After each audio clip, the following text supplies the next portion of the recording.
we divide 279 by 2 in long division method.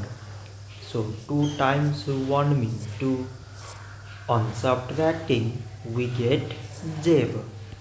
So now we put down the number beside this 7 and we remove this 0. So 2 times 3 means 6. On subtracting we get 1. So now this 1 is less than 2. So we put down the number beside this 9.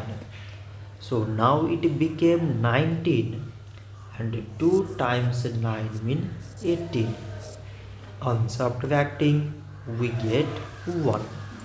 So again this 1 is less than 2 and there is no other number beside.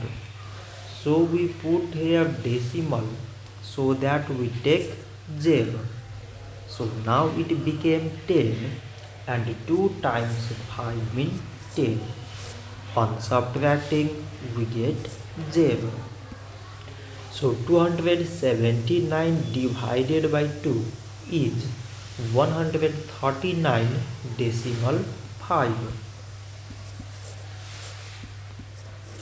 So this much for today and thanks for watching.